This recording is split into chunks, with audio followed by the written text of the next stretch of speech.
अध्याय 2 गीता का सार।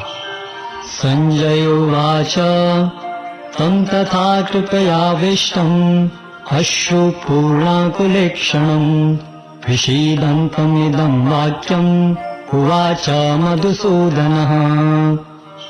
संजय ने कहा, करुणा से व्याप्त शोकयुक्त अश्रुपूरित नेत्रों वाले अर्जुन को देखकर मधुसूदन कृष्ण ने ये शब्द कहे।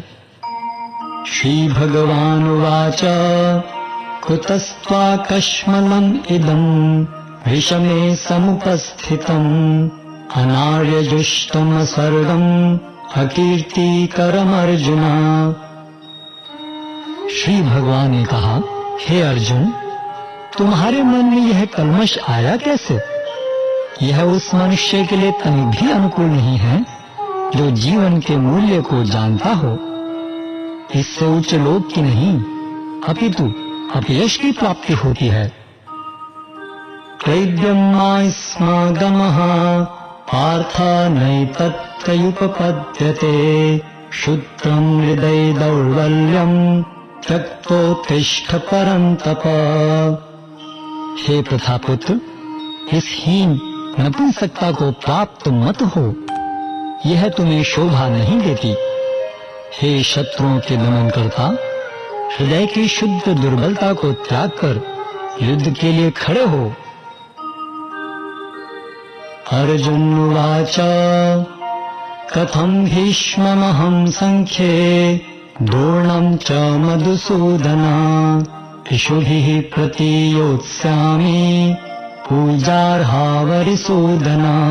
अर्जुन ने कहा, हे शत्रुहंता, हे मधुसूदन, मैं युद्ध भूमि में किस तरह भीष्म तथा द्रोण जैसे पूजनीय व्यक्तियों पर उलटकर बाण चलाऊंगा।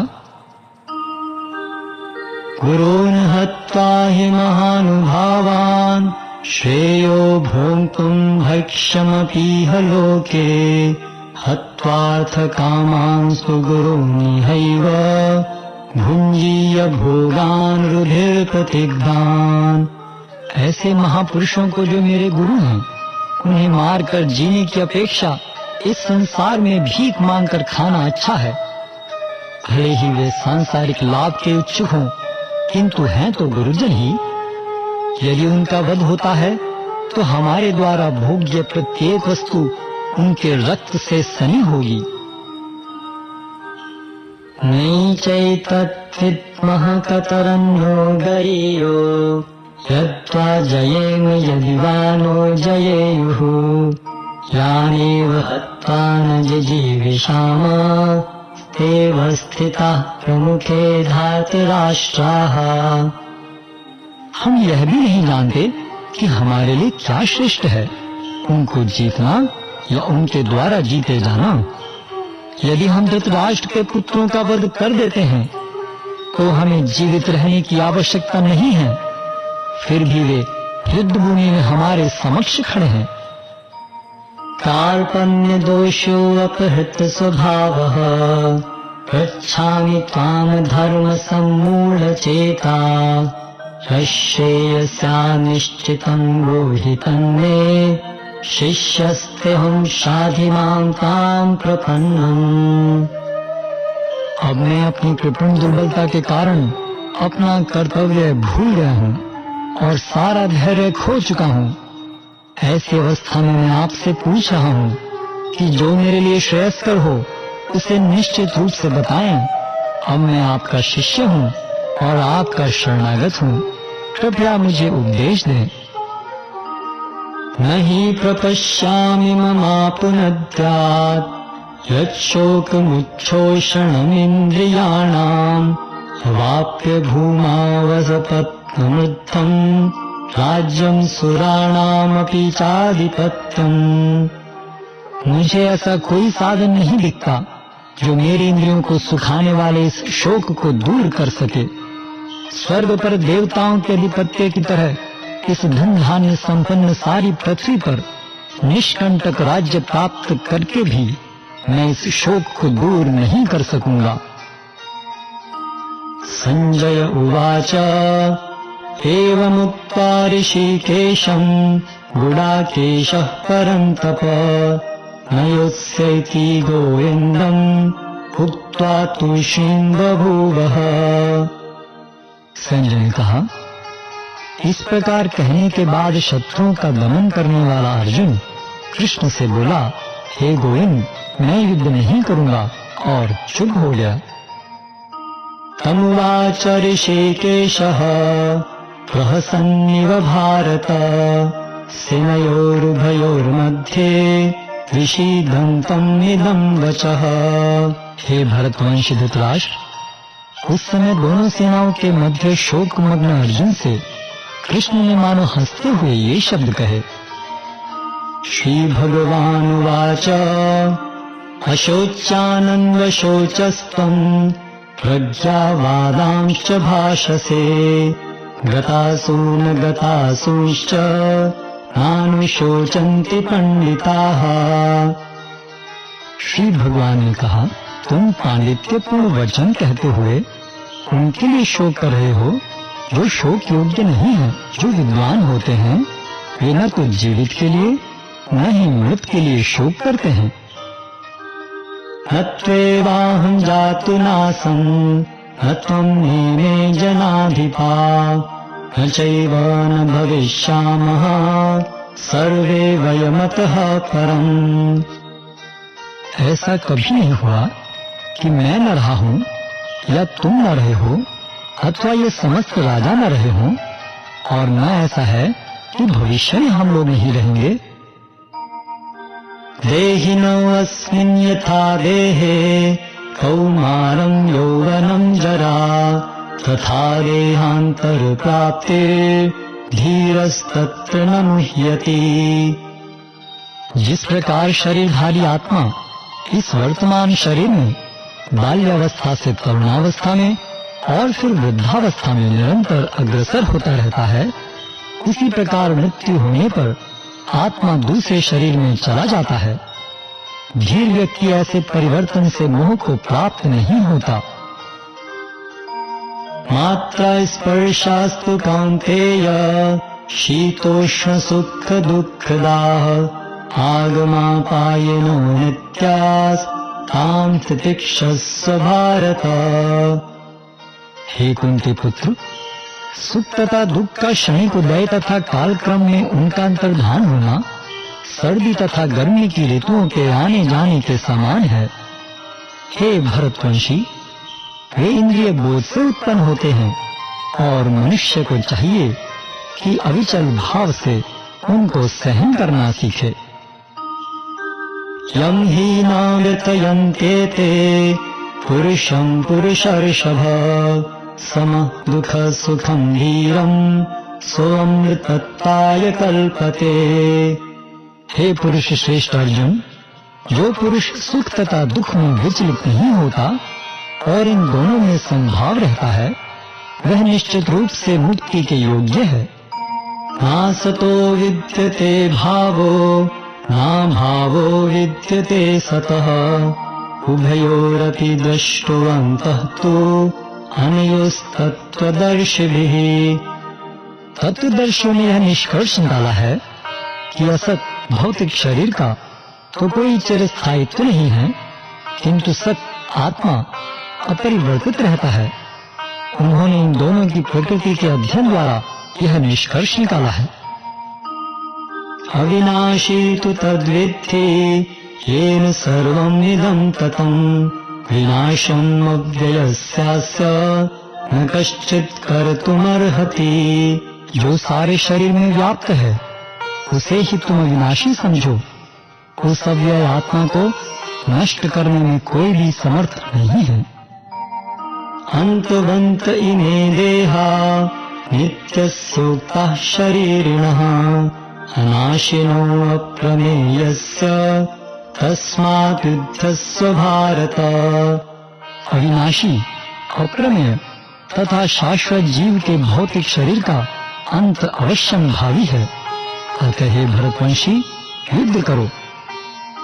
यैनं वेत्ति हन्तारं यश्चैनं मन्यते हतं उभौ तौ न विजानीतो नायं हन्ति न हन्यते। जो इस जीवात्मा को मारने वाला समझता है तथा जो इसे मरा हुआ समझता है, वे दोनों ही अज्ञानी हैं, क्योंकि आत्मा न तो मारता है और न मारा जाता है।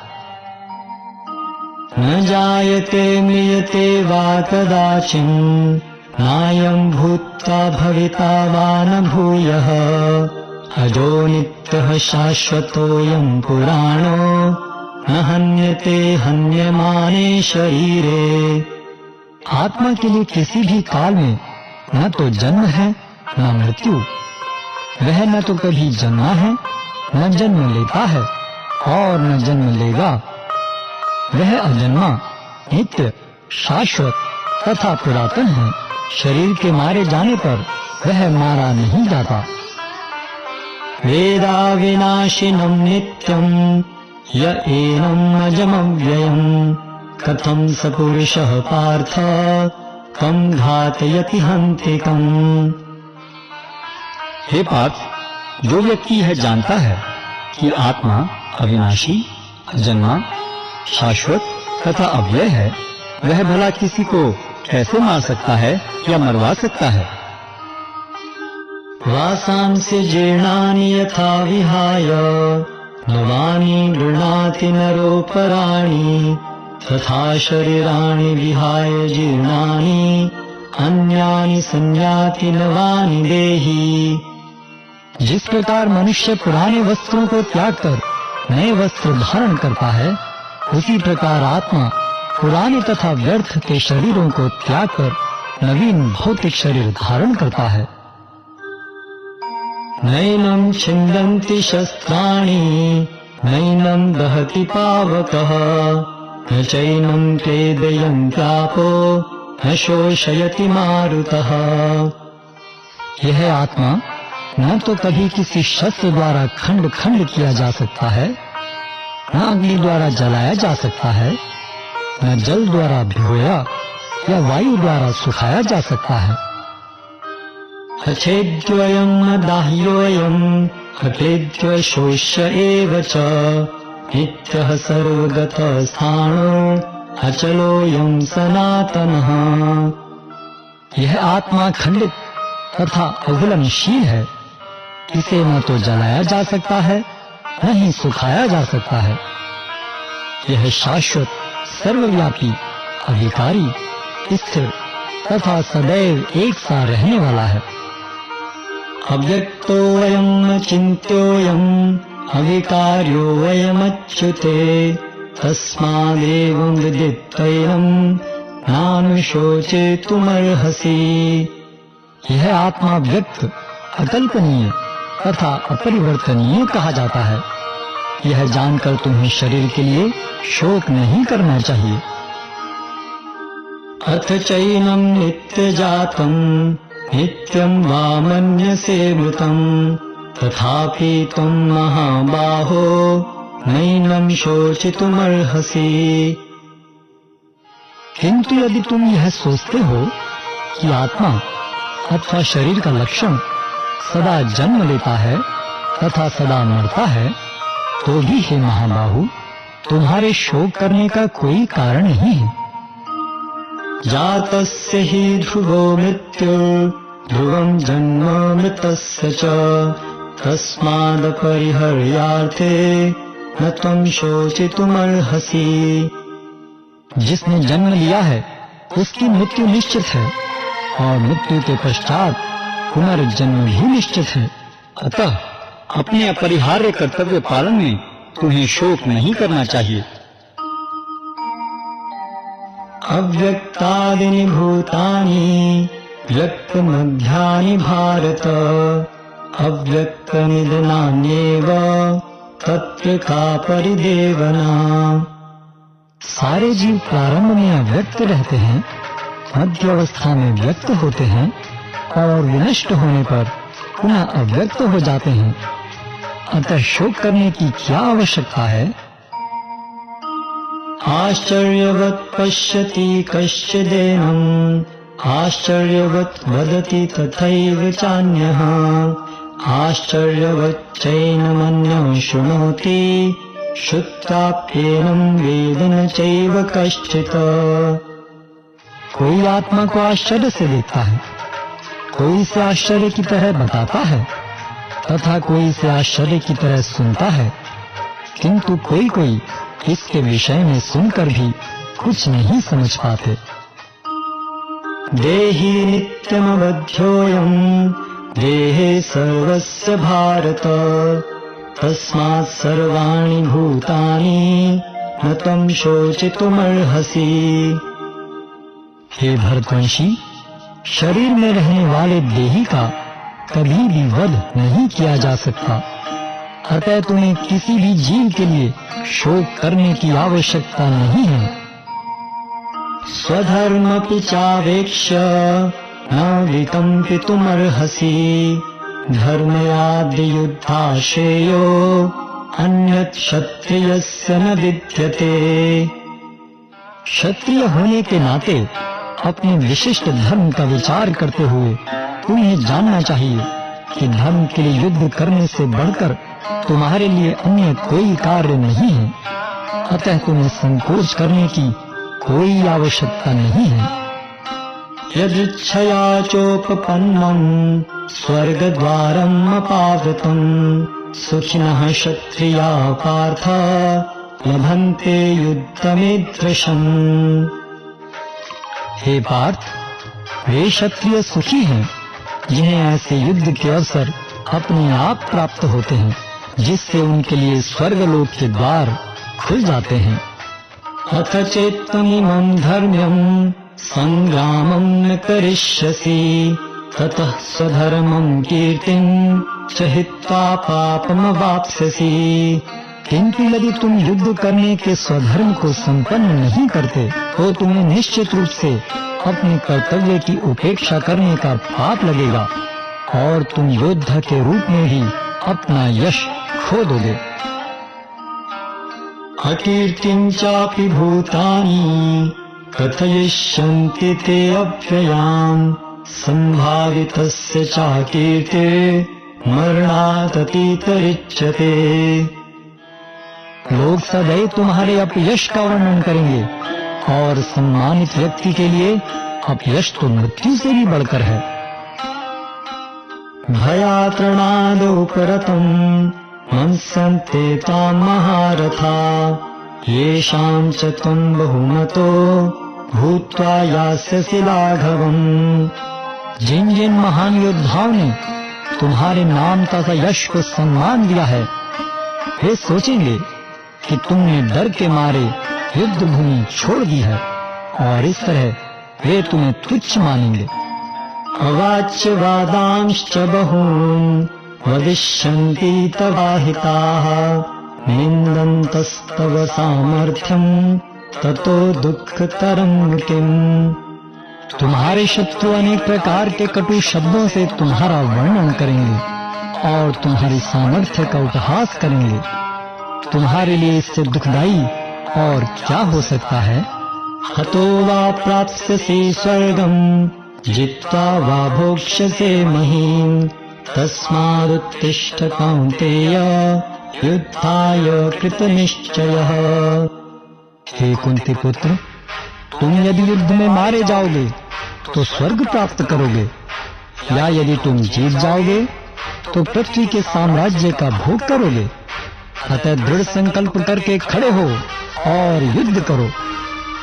सुख दुखे समे कृत्वा लाभालाभौ जया जयो, ततो युद्धाय युज्यस्व नैवं पापमवाप्स्यसि।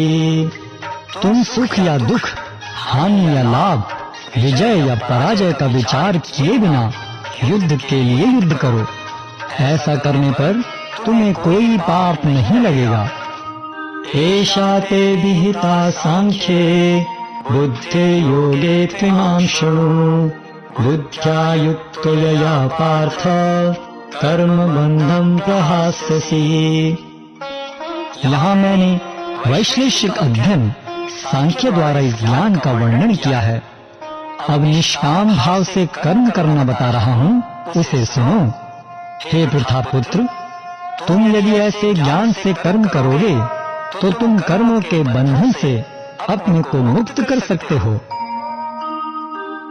नेहाभिक्रमनाशोऽस्ति प्रत्यवायो न विद्यते स्वल्पमप्यस्य धर्मस्य त्रायते महतो भयात्। इस प्रयास में न तो हानि होती है न ही ह्रास, अपितु इस पथ पर की गई अल्प प्रगति भी महान भय से रक्षा कर सकती है। व्यवसायात्मिका बुद्धिः एकः कुरु नन्दन बहुशाखा हि अनन्ताश्च बुद्धयो व्यवसायिनाम्। जो इस मार्ग पर चलते हैं वे प्रयोजन में दृढ़ रहते हैं और उनका लक्ष्य भी एक होता है। हे कुरुनंदन, जो दृढ़ प्रतिज्ञ नहीं है उनकी बुद्धि अनेक शाखाओं में विभक्त रहती है। यामिमां पुष्पितां वाचं प्रवदन्त्यविपश्चितः वेदवादरताः पार्थ नान्यदस्ति इति वादिनः। कामात्मानः स्वर्गपरा जन्म कर्म फलप्रदां क्रिया विशेष बहुलां भोगैश्वर्य गतिं प्रति। अल्पज्ञानी मनुष्य वेदों के उन अलंकारिक शब्दों के प्रति अत्यधिक आसक्त रहते हैं जो स्वर्ग की प्राप्ति, अच्छे जन्म, शक्ति इत्यादि के लिए विविध सकाम कर्म करने की संस्तुति करते हैं। इंद्रिय तृप्ति तथा ऐश्वर्य में जीवन की अभिलाषा के कारण वे कहते हैं कि इससे बढ़कर और कुछ नहीं है।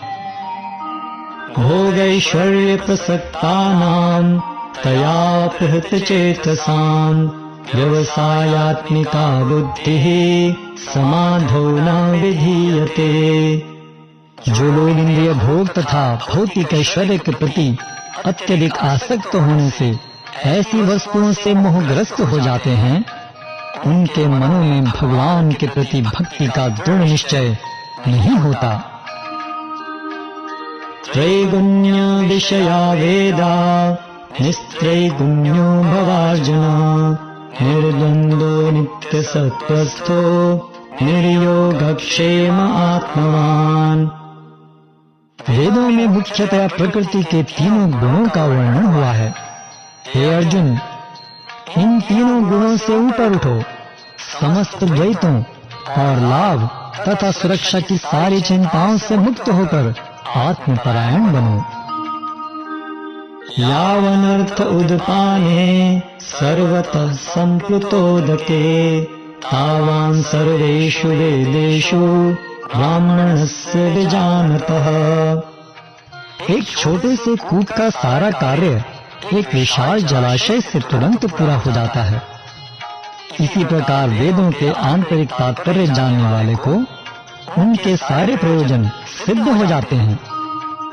कर्मण्येवाधिकारस्ते मा फलेषु कदाचन मा कर्मफल हेतुर्भुर्मा ते संगोऽस्त्वकर्मणि। तुम्हें अपना कर्म करने का अधिकार है, किंतु कर्म के फलों के तुम अधिकारी नहीं हो। तुम न तो कभी अपने आप को अपने कर्मों के फलों का कारण मानो, न ही कर्म न करने में कभी आसक्त हो। योगस्थः कुरु कर्माणि संगं त्यक्त्वा धनंजय सिद्धौ सिद्धयो समो भूत्वा समत्वं योग उच्यते। हे अर्जुन, जय अथवा पराजय की समस्त आसक्ति त्याग कर समभाव से अपना कर्म करो, ऐसी समता योग कहलाती है। दूरेण ह्यवरं कर्म बुद्धि योगात् धनंजय बुद्धौ शरणमन्विच्छ कृपणाः फलहेतवः। हे धनंजय, भक्ति के द्वारा समस्त गर्भित कर्मों से दूर रहो और उसी भाव से भगवान की शरण ग्रहण करो। जो व्यक्ति अपने सकाम कर्म फलों को भोगना चाहते हैं वे कृपण हैं। बुद्धि युक्त जहातीह उभे सुकृत दुष्कृते तस्मात् योगाय युज्यस्व योगः कर्मसु कौशलम्। भक्ति में संलग्न मनुष्य इस जीवन में ही अच्छे तथा बुरे कार्यों से अपने को मुक्त कर लेता है। अतः योग के लिए प्रयत्न करो, क्योंकि सारा कार्य कौशल यही है। कर्मजं बुद्धियुक्ता हि फलं त्यक्ता मनीषिणः जन्म बंध विनिर्मुक्ता पदं गच्छन्त्यनामयम्। इस तरह भगवत भक्ति में लगे रहकर बड़े बड़े ऋषि मुनि अथवा भक्तगण अपने आप को इस भौतिक संसार में कर्म के फलों से मुक्त कर लेते हैं। इस प्रकार वे जन्म मृत्यु के चक्र से छूट जाते हैं और भगवान के पास जाकर उस अवस्था को प्राप्त करते हैं जो समस्त दुखों से परे है। यदा ते मोह कलिलं बुद्धि व्यतितरिष्यति तदा गन्तासि निर्वेदं श्रोतव्यस्य श्रुतस्य च। जब तुम्हारी बुद्धि मोहरूपी सघन वन को पार कर जाएगी तो तुम सुने हुए तथा सुनने योग्य सबके प्रति अनन्य मनस्क हो जाओगे। श्रुति विप्रतिपन्ना ते यदा स्थास्यति निश्चला समाधावचला बुद्धि तदा योगम अवाप्स्यसि। जब तुम्हारा मन वेदों के अलंकार में भाषा से विचलित न हो और वह आत्म साक्षात्कार की समाधि में स्थिर हो जाए, तब तुम्हें दिव्य चेतना प्राप्त हो जाएगी। अर्जुन उवाच स्थित प्रज्ञस्य का भाषा समाधिस्थस्य केशव स्थितधि किं प्रभाषेत किमासीत व्रजेत किम्। अर्जुन ने कहा, हे कृष्ण, अध्यात्म में लीन चेतना वाले व्यक्ति स्थित प्रज्ञ के क्या लक्षण हैं? वह कैसे बोलता है तथा उसकी भाषा क्या है? वह किस तरह बैठता और चलता है? श्री भगवान वाच प्रजहाति यदा कामान सर्वान् पार्थ मनोगतान् आत्मन्येवात्मना तुष्टः स्थित प्रज्ञस्तदोच्यते। श्री भगवान ने कहा, हे पार्थ, जब मनुष्य मन धर्म से उत्पन्न होने वाली इंद्रिय तृप्ति की समस्त कामनाओं का परित्याग कर देता है और जब इस तरह से विशुद्ध हुआ उसका मन आत्मा में संतोष प्राप्त करता है, तो वह विशुद्ध दिव्य चेतना को प्राप्त स्थित प्रज्ञ कहा जाता है। दुखेषु विक्रमना सुखेषु विगतस्पृहः वीतराग भय क्रोधः स्थितधीर्मुनिरुच्यते। जो त्रय तापों के होने पर भी मन में विचलित नहीं होता अथवा सुख में प्रसन्न नहीं होता और जो आसक्ति भय तथा क्रोध से मुक्त है, यह स्थिर मन वाला मुनि कहलाता है। यह सर्वत्रानभिस्नेहः तत्तत्प्राप्य शुभाशुभम् नाभिनन्दति न देष्टि तस्य प्रज्ञा प्रतिष्ठिता। इस भौतिक जगत में जो व्यक्ति न तो शुभ की प्राप्ति से हर्षित होता है और न शुभ के प्राप्त होने पर उससे घृणा करता है, वह पूर्ण ज्ञान में स्थिर होता है। यदा संहरते चायं कूर्मोऽङ्गानीव सर्वशः इन्द्रियाणीन्द्रियार्थेभ्यः तस्य प्रज्ञा प्रतिष्ठिता। जिस प्रकार कछुआ अपने अंगों को संकुचित करके खोल के भीतर कर लेता है, उसी तरह जो मनुष्य अपनी इंद्रियों को इंद्रिय विषयों से खींच लेता है, वह पूर्ण चेतना में दृढ़ता पूर्वक स्थिर होता है। विषया विनिवर्तन्ते निराहारस्य देहिनः रसवर्जं रसोऽप्यस्य परं दृष्ट्वा निवर्तते। देहधारी जीव इंद्रिय भोग से भले ही निवृत्त हो जाए, पर उसमें इंद्रिय भोगों की इच्छा बनी रहती है। लेकिन उत्तम रस के अनुभव होने से ऐसे कार्यों को बंद करने पर वह भक्ति में स्थिर हो जाता है। यततो हि अपि कौन्तेय पुरुषस्य विपश्चितः इन्द्रियाणि प्रमाथीनि हरन्ति प्रसभं मनः। हे अर्जुन, इंद्रियां इतनी प्रबल तथा वेगवान हैं कि वे उस विवेकी पुरुष के मन को भी बलपूर्वक हर लेती हैं जो उन्हें वश में करने का प्रयत्न करता है। तानि सर्वाणि संयम्य युक्त आसीत मत्परः वशे हि यस्येन्द्रियाणि तस्य प्रज्ञा प्रतिष्ठिता। जो इंद्रियों को पूर्णतया वश में रखते हुए इंद्रिय संयमन करता है और अपनी चेतना को मुझ में स्थिर कर देता है, वह मनुष्य स्थिर बुद्धि कहलाता है। ध्यायतो विषयान् पुंसः संगस्तेषुपजायते संगात् संजायते कामः कामात् क्रोधोऽभिजायते।